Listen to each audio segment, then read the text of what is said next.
वृंदावन की हरी भरी गलियों में, यमुना के किनारे, जहाँ बंसी की मधुर धुन और प्रेम की अनगिनत कहानियाँ आज भी गूंजती हैं, वहाँ राधा रानी की हर कथा दिल को छू जाती है।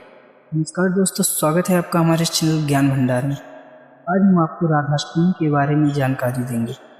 हिंदू धर्म के पुराणों और ग्रंथों में राधा के जन्म और उनके जीवन की कथाएं विस्तार में मिलती हैं। राधा को भगवान श्री कृष्ण की शाश्वत प्रेम का और उनकी परम शक्ति माना जाता है। वे कोई साधारण नारी नहीं, बल्कि स्वयं लक्ष्मी माँ का अवतार है, जो श्री कृष्ण के साथ लीलाएं करने के लिए धरती पर अवतरित हुई। राधा का जन्म वृंदावन के पास एक छोटे से गांव बरसाना में हुआ था। पौराणिक कथाओं के अनुसार राधा का जन्म वृषभानु और उनकी पत्नी कीर्ति के घर हुआ था। वृषभानु एक गोप थे जो गायों की देखभाल करते और कृषि कार्य में निपुण थे। लेकिन राधा का जन्म कोई सामान्य जन्म नहीं था, यह एक दैवीय घटना थी जिसे स्वयं ब्रह्मा और विष्णु अन्य देवताओं ने नियोजित किया था। ब्रह्म वैवर्त पुराण के अनुसार राधा का जन्म एक अलौकिक और चमत्कारिक घटना थी।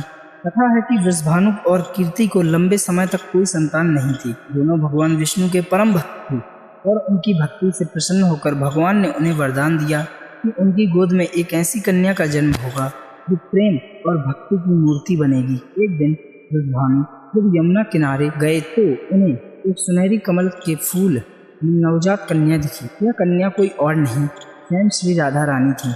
उनकी सुंदरता ऐसी थी कि सूर्य और चंद्रमा भी उनके सामने फीके पड़ गए। वृषभानु ने उस बालिका को घर लाकर अपनी पत्नी कीर्ति को सौंप दिया। लेकिन एक आश्चर्यजनक बात यह थी कि राधा की आंखें बंद थीं। कई दिनों तक उनकी आंखें नहीं खुली, जिससे वृषभानु और कीर्ति चिंतित हो गए। वृषभानु इस बात से बहुत परेशान थे कि उनकी पुत्री आखिर आंखें क्यों नहीं खुल रही है। एक बार जब नंद बाबा और यशोदा अपने नवजात पुत्र श्री कृष्ण को लेकर वृषभानु के घर आए, वैसे ही बालक कृष्ण को राधा के पास लाया गया।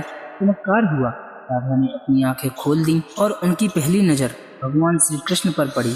यह क्षण राधा और कृष्ण के शाश्वत प्रेम का आरंभ था। मान्यता है कि राधा ने अपनी आंखें इसलिए नहीं खोली थीं क्योंकि वे किसी और को पहली बार देखना नहीं चाहती थीं। उनकी आत्मा केवल श्री कृष्ण को देखने के लिए उत्सुक थी। इस घटना ने राधा और कृष्ण के बीच उस अनन्य बंधन को स्थापित किया जो बाद में रासलीला और प्रेम की अनगिनत कथाओं का आधार बना।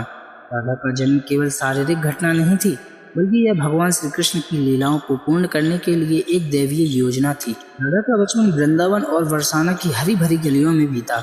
वो गोपियों की सखी थीं और अपनी सुंदरता, मधुर स्वभाव और भक्ति के लिए जानी जाती थीं।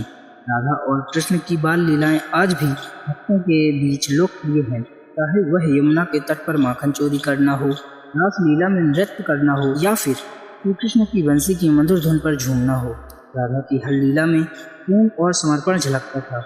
पद्म पुराण में यह भी उल्लेख है कि राधा का जन्म भाद्रपद मास की शुक्ल पक्ष की अष्टमी को हुआ था, जिसे राधाष्टमी के रूप में मनाया जाता है। यह दिन भक्तों के लिए विशेष महत्व रखता है क्योंकि इस दिन राधा रानी की अर्चना और उनके प्रेम की महिमा का गुणगान किया जाता है। श्री कृष्ण ने राधा के साथ कई और लीलाएं की हैं। अगर आपको उनके बारे में भी जानना है तो कमेंट में जरूर बताएं।